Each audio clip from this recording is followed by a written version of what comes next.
Welcome to Third Eye Roll, where ancient wisdom gets decoded, demystified, and occasionally roasted.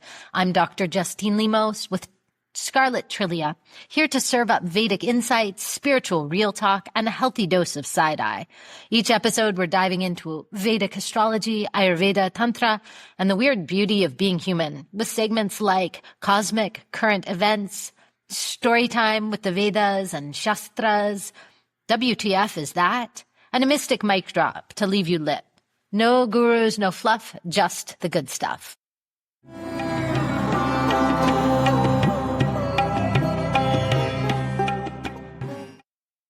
Welcome back to Third Eye Roll. How are you, Scarlett? I'm here. I'm a little congested. Me too. We are here right now. Here we are right now. Just slightly congested, but that's all right. I'm excited to be back. I love our podcast. I love our podcast too. Hey, our podcast is getting lots of listens, and even people are giving me feedback and even asked a question. Hey, do we get to answer the question? Well, it's a big question, so we'll talk about it a little bit, but we might not answer it all the way. Well, the question's in the form of an answer. It's it's never done. Right? So today we're talking about Gandanta, between the worlds, the liminal space, between breaths, cosmic knots, fire and water threshold. So let's talk about Gandanta zones in Vedic astrology. And the reason why we're talking about this is Venus just went through the Gandanta and Mars is about to go through the Gandanta. So let's break it down. What is WTF is Gandanta? Do you want to start or shall I? Well, here, why don't I give some foundational information and then I'll let you explain the concept. So, in Vedic astrology, some of this is familiar also in Western astrology, that's not the point. But in Vedic astrology, we recognize the place as a zone, the borderlands, so to speak, in between water signs and fire signs as a Gandanta zone. The water sign is always the end of 1/3 of the chart, and this gets to be too complicated to explain fully, but we started to allude at these patterns, right? We started to allude over the course of these podcasts that there's many, many patterns that are predictable and repeatable in these charts that we look at. So one of those patterns is that the last sign in a certain phase, as we could call it, is water. And then when it starts over, we were talking about the nakshatras cycle starting in a fire sign, like Aries is number 1, starts with Ketu ruled nakshatra. And then it goes all the way. So from Aries to Pisces, Aries to Cancer, that's a fire sign all the way to a water sign. Then it starts again in Leo, a fire sign, all the way through Scorpio, a water sign. Then it ends and starts again with Sagittarius, fire, and ends in Pisces. So where water meets fire, those elements don't mix. And the few degrees, or the last pada, the last nakshatra, if you want to think of it that way, but there's a few degrees on either side, a few degrees in the water, a few degrees in the fire, where things are kind of mixing together. We call this a Gandanta, and it's actually like the untying of a karmic knot. And I will pass it back to you. So from right. So from the Sanskrit, Ganda means knot, K-N-O-T, a knot, a tied up knot, and Anta means the end. It's the ending knot. And it's also important to note that at these junctures between water and fire signs, that happened 3 times. This is where there's no crossover of the star signs between the signs. It's the only place that it happens where star signs meet at a hard stop between the signs. So there's this hard stop meeting between fire and water. From Pisces to Aries, these are Revati and Ashwini nakshatras meeting. Between Cancer and Leo, these are Ashlesha and Magha meeting. Between Scorpio and Sagittarius, these are Jesta and Mula nakshatras meeting. And right here is this incompatible yet deeply transformative and alchemical meeting of fire and water, which creates steam and pressure and transformation. The Gandanta is where karma tightens and then it releases. And so a Gandanta in real life can feel like emotional flooding. It could feel like spiritual burnout. It could feel like identity crisis. There could be insomnia. There could be fever dreams. When planets move through Gandanta, we might lose relationships. We might lose career. We might lose our roles or our labels. Even time stops making completely linear sense. This is the liminal zone. It is psychic and it is very sacred. So this is up. Now we also need to, and then I'll pass it back over. We need to talk about so every sign has a different element associated with it, and they go in a cycle of fire, earth, air, water 3 times around the zodiac. But at the most cardinal, the most fundamental level of this kind of train of thought is the juxtaposition, and perhaps it is a human universal-ish, just in terms of, like, I'm really interested in human evolution, of the juxtaposition between that which is hot and that which is wet, fire and water, Agni and Soma, right? And our relationship with fire as a species, which is unique. No other species handles fire the way that we do. Dates Not to yet. at least, not yet. Good job. Dates to at least 3.5 million years. So this is the sacred paradox of fire and water, which are fundamental to the human experience.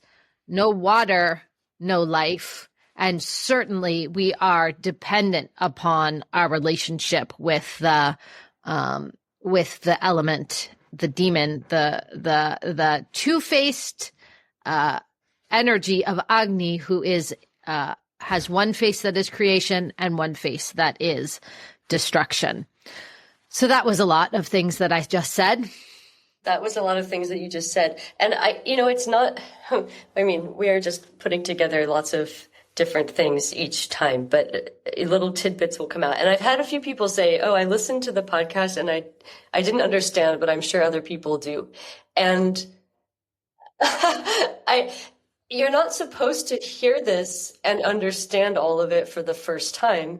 That would be crazy. That would be like if you went to Justine's yoga class and you had the same level of skill and expertise doing yoga asana as Justine does, even though you'd never done it, and she's been practicing professionally for her entire adult life almost every day. It's like, why would you come and listen to this podcast and expect to know as much as we do? That's not the point. That's not the point. The point is to hang around and slowly but surely hear things. And as they repeat, you get new neural pathways and you form new memories, and then you start to connect the dots. And that's how you learn anything, right? So one of the things, and we like to say, you have to repeat something 108 times before it sticks. So we have to record a lot of podcasts before a dedicated listener would even be expected to have something as esoteric as this stick in their mind, right? But one of the things that you can start to stick, and sometimes facts just leap out and you remember them because they're interesting. So here's an interesting fact about the elements, which is that fire is the only element that can make more of itself. And just let it, like, hold a little bit of space around that. Fire can make more of itself. You can have some earth, you can have a piece of wood, and you can expose it to the fire element. It's just a little bit like rock, paper, scissors-ish, right? You can expose it to the fire element, and the earth element can turn into fire. You can put a pan of water on top of an open fire, and the water will turn from being a liquid into a gas, right? It's like that doesn't really turn it into fire, but it can transform water. It can transform the elements, and it can also turn things into itself. So fire is kind of unique in its capabilities. And I just thought I would mention that as a kind of a side fact, because as we talk more about Ayurveda, you'll hear us refer to Agni in terms of digestive fire or digestive capacity. And we haven't given people too much of the Ayurveda in this podcast yet, but when we talk about Agni or the principles of Agni inside the body, what we're really talking about is our miraculous ability as a species to ingest a solid food and then transform it into nutrition and energy inside our bodies, right? And also our digestion is quite literally, in terms of our evolution, linked to our harnessing of fire. Our whole digestive tract is dependent and entirely different than other species, because we harness as Homo habilis, we possibly Homo erectus, we harnessed fire, which completely changed our digestion. And in Vedic thought, Agni is the messenger, the transformer, and the archetype or the mythic character of Agni. He digests offerings and then transmits them to the gods. He represents consciousness and will and discernment, and also tapas or austerity. This one is going to be like a secondary tangent, and I don't want to take us down this path completely, but just as like a side note, coming into the conversation more as people who learn and study, practice, offer Ayurveda, is ingredients are important, but speaking of fire, the way that you cook them, the temperature at which you consume them, and the state of being in which you digest them is more important than what they are. Does that make sense? You could eat a raw onion and you could eat a cooked onion, and they're not going to taste the same. They're not going to look the same. They're not going to feel the same. They're not going to move the same way through the body, and they're not going to come out the same way. So it's really the external fire, the cooking, the internal fire, the digestion is what decides what you get out of that, not the plant itself. Anyway, that's not the point of this conversation, but it's important it's important. Mm-hmm. And so when we're talking about these fundamental juxtapositions, we just talked a lot about fire. We then have to talk about the wet, the water, or at its elevated register, Soma, the nectar of immortality, the cooling lunar essence, which was harvested and imbibed by the gods. And this is the receptive, ecstatic, and fluid concept. And it is Soma. It comes into the word somatic. It's where we're deeply embodied. And so we have these two fundamental, cardinal, elemental forces, perhaps the most cardinal elemental forces, coming up against each other in the zodiac at this hard stop where there's no overlap of the star signs. It's just they meet up like a wall, fire and water meeting together. And these planets, these grahas, these great archetypes, which are inside of us and outside as literal planets, literally move through this zone that is the meeting of two incompatible yet deeply intertwined elements. And so as we move from water into fire, Soma, water, is offered into fire, and fire refines Soma into transcendence. So this is water, bliss meeting with burning. And this brings us into some of the fundamental concepts and tenets of Shaivite Tantra, of Trividya Tantra, of the mysterious energy of Kundalini as it awakens in the individualized self. So, as to circle back, We have Venus moving through this Gandanta. That is our heart chakra, moving through the Gandanta between Pisces and Aries. We'll break down what that means. And then soon we have Mars moving through the Gandanta between Cancer and Leo. And this is so interesting, the way that this is happening. And just to be clear, Mars is in Gandanta's zone already, but on the Ashlesha side. So hasn't crossed, but is already in the knot. Venus has crossed, but is still in the knot on the fire side. So what do we have here? We have a planet that is fundamentally feminine, Venus, and related in that sense to water in a way, right? Related to Shukra, our vital essence and reproductive tissue, which, it's wet. Our reproductive tissue and secretions, male and female and intersex, it's going to be wet. Right? And Venus gets exalted, most powerful in Pisces, a water sign. So Venus has left exaltation in the water, is re-entering the fire at the beginning of a new cycle. So this is think about men are from Mars, women are from Venus. This is very masculine, feminine, yin yang, Ida Pingala. I mean, you can think of all of these balancing principles, and we're getting to experience them together in all of these different ways. So we have the water and fire of the Gandanta itself. We have a feminine planet leaving exaltation, starting anew in the fire. We have a masculine planet. Mars has been debilitated at its weakest in a water sign in Cancer, is crossing Gandanta back into fire, where Mars is going to get a lot of strength back. Not exalted strength, but Mars is the warrior, the general, the war general who reports to the sun, and he's moving into the sun's house. It's reporting for duty.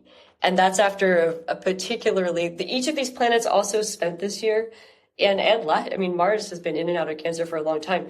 Longest possible amount of time in their respective water, either exaltation or debilitation place. We don't usually see them hang out so long in one sign, but with retrogrades, etc., they've been there in those positions for a long, long time. So probably you're already feeling a little bit of the change somewhere at some level from the Venus transit that we're undergoing now. And in another week or so, we're about 4 or 5 days away from Mars exiting Cancer. We'll still be in Gandanta, but already on the fire side. May feel a pretty sudden shift of some layer of energy with that one too. Really, really interesting time. Really interesting time. So let's I think it's time. Let's do what do you got in terms of movie, music, fashion for the Gandanta zone, the fire water polarity? Oh my goodness. Okay, so I started thinking have anything? I've got so much stuff. I started thinking about transitional fashion. So Mars in Cancer is wearing the hiking pants, and then it goes through Gandanta and unzips the legs, and now they're shorts. That's good. Super good. Yeah, those sunglasses. Your glasses, and then when they're exposed to sunlight, they turn into sunglasses. Yeah, and they're or even better, the ones that have the clip-on. Oh, that flip up. Yeah, like that. Another one would be it's resort wear. So you have your swimsuit on, and then you have the thing that you put over it, or when swimmers get done at a swimming competition and then they put on a parka. It's you're wearing a swimsuit and a winter jacket at the same time. It's kind of those energies. It's I had some good ones, but yeah, those are good. Those are good ones, right? Anything that kind of is a convertible, has convertible capacity. I had when women wear those, or men do also, but the mermaid tail that you swim in. Mm-hmm. You know what I'm talking about? It puts and it looks like a mermaid tail. You can see videos of women, but you're at a barbecue. Okay, okay, all right, all right. I like it. I like it. For some reason, the image I got in my mind are those like psychedelic 1970s like platform high heel shoes, but there's like Uh-huh. a live goldfish in the water Yes. inside the Yeah, heel. Yeah, yeah, yeah. totally. Like Yeah, this yeah. And for film, I'd like to give a shout out to two of my very favorite films. And it's actually a trilogy that was made. And if you haven't seen these films, I don't know where one can see them, but they are absolutely amazing films. And they're Deepa Mehta's trilogy. She made Fire and Earth and Water, but it's fire and water that become the most logical here. And so Fire, if you haven't seen it, it's the lives of two women named Radha and Sita.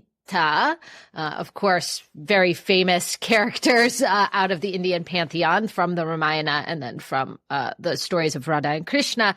And they're living together in a joint family in New Delhi. And this film is all about sexuality and tapas. And they find that they're in love with each other. And it's all about fire. And, this film sparked a great deal of controversy in India, especially because of its depiction of lesbian relationships. And it's a beautiful, beautiful film. And it makes you think a lot about sexuality and desire and fire. And then the companion to that, or one of the companions, there's also Earth, but Water, it's just one of my absolute favorite films ever. It's such a beautiful film, and it's set in Varanasi, right on the banks of the Ganges River, and it's set right at the time of Indian independence, and it's about a child widow in 1942 India, and two of the other women who are widows who are living in this ashram for widows. And it's a beautiful, beautiful film. And it's just laden with imagery of water. And it really is about societal pressure and discrimination, and India right on the precipice of independence. So those are the two films that came to mind for me. I know we don't always do a literary pick, but this inspired me to just throw one in. There's a French coming of age novel, and something about coming of age as a concept even Yes. is also very fitting for kind of Liminal what you just space. described. It's the Yeah. liminal space. It's a transition zone. Bonjour Trieste. Is it Trieste? Trieste. How do you say sadness in French? Trieste. Yeah, have you read that book? I haven't. It's beautiful. I read it in French once upon a time. I could do that. And I've also read it in English, and it's a very simple story. It's like a daughter and her father are summer vacations, so they've gone to the coast. They've left Paris and they've gone to the coast, and it's kind of like she's just like laying around at the beach a lot. Which, by the way, the beach also the beach is a Gandanta zone. Gandanta. It's a liminal zone. Is the Gandanta. You can get And wet what's so and sunburned interesting at is the to same time. watch what people do at the beach, because they do all of these things that you don't do in normal life, because it is a liminal space, and people are taking off their clothes and they're frolicking, and it's like this, it's an otherworldly space. It's not where we go and do business. It's not where we act normal. No. Yeah. And I mean, like we both grew up near, on the north coast of California, where it's cold, but there's beaches. So like all my childhood pictures, I'm wearing like no pants and a Yes. sweater. Correct. Right? Because Mine you're wet, but it's cold. And I mean, think about a beach too. You could have your feet in the water and be getting sunburned at the same time. Right. So in this book, there's a lot of like just kind of flopping around on the beach and like, in the little boat, but there's enormous emotional undercurrents in this kind of like wretched family dynamic and secrets and just this whole coming of age working out. But the context is like you're just sitting there at the beach. Really, I mean, you should just read the book. It's better than that. But that's very much the energy of what we're talking about. Love it. Okay, music. And then music. Okay, so we've talked about Morcheeba before. Morcheeba just came out with with a new album. It's really great. I love it. At any rate, they made 2 albums without Sky, who is like, it's only 2 people in the band. So they made 2 albums without one half of the band. And the 2 albums, they're amazing albums, even though I love Sky. And they are called Blaze Away. And it's super fiery. And then they made Dive Deep. Deep Dive, Dive Deep, which is water. And so those 2, which came out back to back, are Gandanta albums.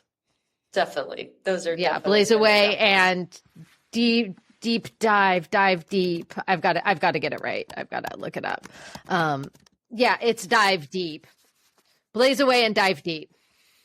Those are good ones. The musical, I don't have a perfect example of this, but a genre that also came to mind to me is like ska, like contemporary ska, where they're like, okay, punk is cool, but it's a little hard. We could use a horn section. Totally.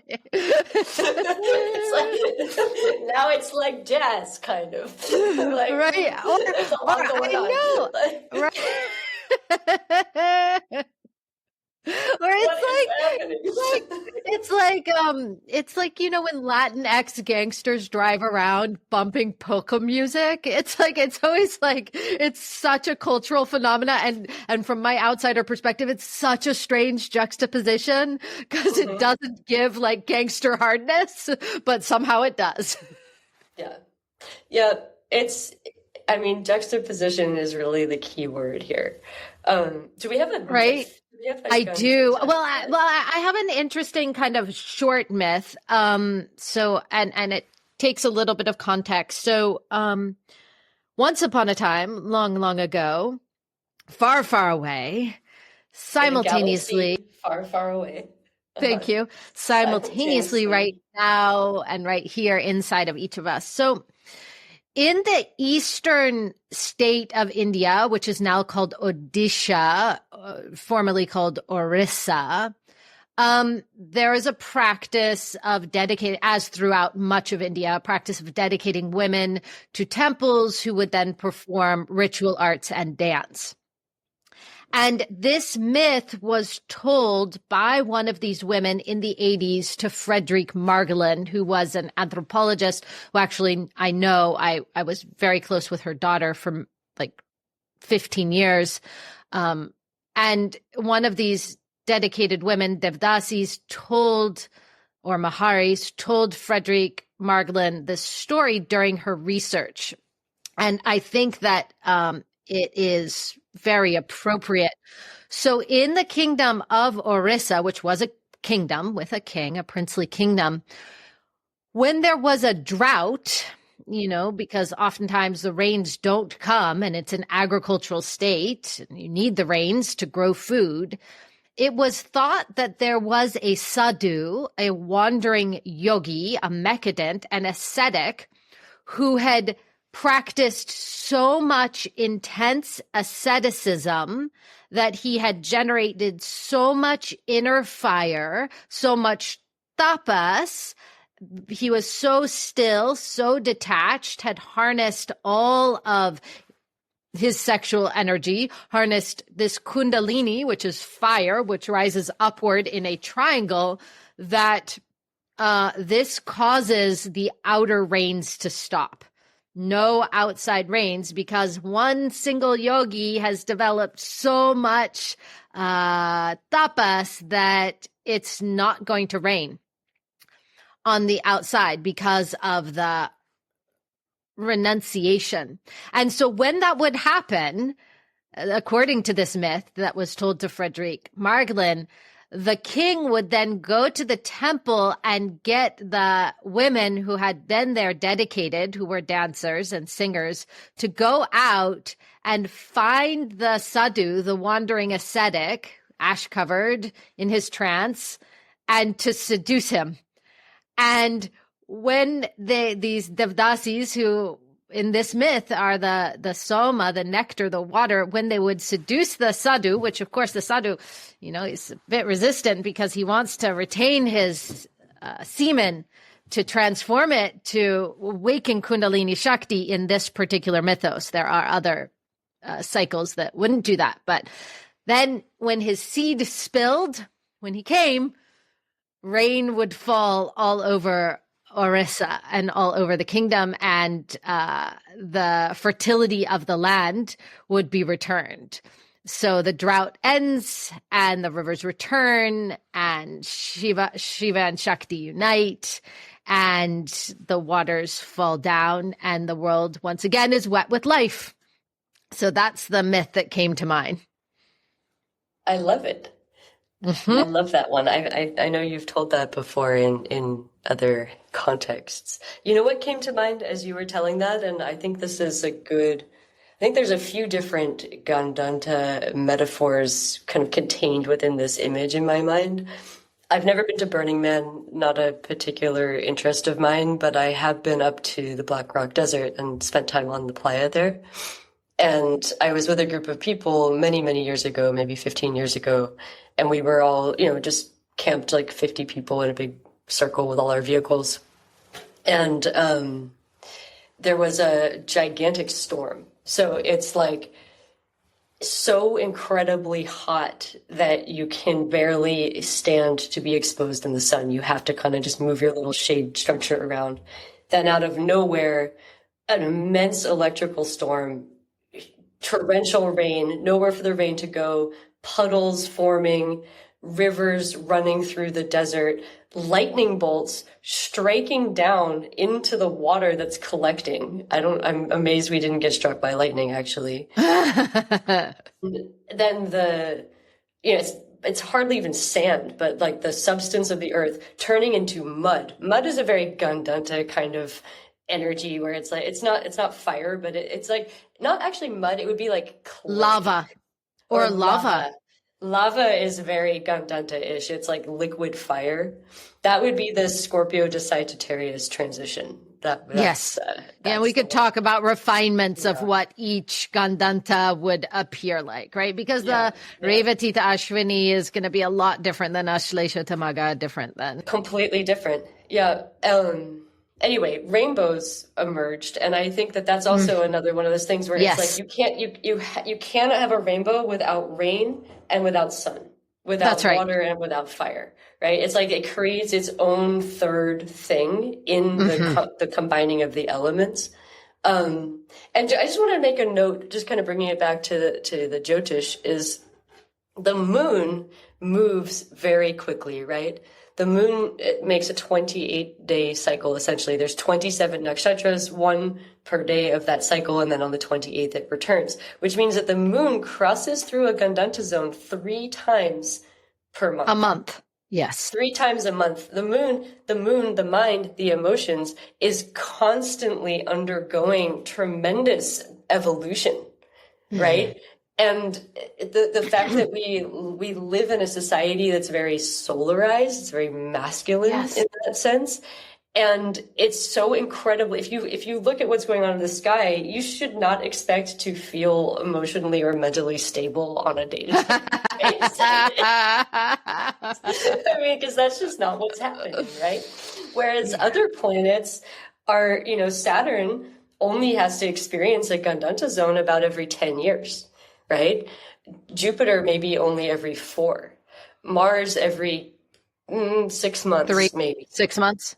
Yeah, it takes about 2 years for Mars to return. So whatever that is, but it's just good to recognize that we are constantly undoing karmas and then accumulating more and then undoing them again. And we're constantly going through these transitions. And so just felt like it would be good to acknowledge that in the, I think one great joy of studying these systems is that it helps you see that the patterns that you're experiencing as an individual are completely universal. That's the whole point. It's the big self and the little self. That's right. We have many, many examples of that we can start to weave in from this beautiful transition, right? Anyway, we got a myth. We had movie, fashion, music. Also, the beautiful nighttime tantric bhakti devotional desire musical current of Sringhara Lahari would be so relevant here, especially in Raga Malkauns. Beautiful, beautiful, beautiful. I'll try and like post a link or something so that we can hear it. Also, you know who comes to mind here is Bjork. I don't know exactly. It came to mind because I was thinking I psychically transmitted Bjork to you. When you were talking about Morchiba, I was like, there's another person who kind of represents that energy, and that would be her. Absolutely. Yeah. She is. Well, and think about Iceland, right? We were just talking about Gandanta world, fire and water. Yeah, it's literally Gandanta world. I mean, there's volcanoes, lava flowing into the ocean. I mean, that's exactly what it's like. And like, you can't live on an icy island without the fire element, right? Like, you know what else that reminds me of is I actually traveled in Tierra del Fuego, land of fire, down in southern Patagonia. With somebody from Iceland. And it's called that. The reason why the explorers, the colonizing explorers, I guess, called it land of fire is because the people who indigenously lived there kept fires burning at all times. Because if they went out, they were out. Everything was wet all the time. So they constantly burned fires. And they didn't really wear any clothes because it was too wet. So they just stayed close to fire source with kind of a, coverings like like capes and cloaks, which have come up. Visor. Imagine if you could put all of the fashion elements that we've talked about into like a single trash bags. Yeah, the transitional glasses. We had all kinds of things. Anyway, how do we put a cap? We can't really put a cap on a Gandanta. Well, I think that we can say that, we have to surrender, and through Gandanta, we can let things fall apart. Just like, because that's what happens. I mean, this is the river crossing. This is the river Styx, from one land to another. It's a river of death. It's a fire of rebirth. We're always water into fire. River of death, fire of rebirth. This is Phoenix energy. Down, down, down into the cave, into the water, up, up, up, fire, right? So, fire offerings, water offerings, ancestral prayers, and anything for these particular Gandantas. Hypnosis would be really good for the Mars Gandanta, moving from Ashlesha into Maga. Oil massage, abhyanga, silence, breath retention, all of these things, because that point between inhalation and exhalation, point between exhalation and inhalation, are internal Gandanta points, internal liminal spaces that hold before we're rebirthed. Through each inhalation, each exhalation is a cycle of birth and death, of fire and water. Yeah? Beautiful. Okay, good. Let's leave them on that note. Okay. Yeah, and also the gods are often reborn under the water, and we also are reborn under the water and into the fire. Om Namah Shivaya. Namah Shivaya. See you next week. See you.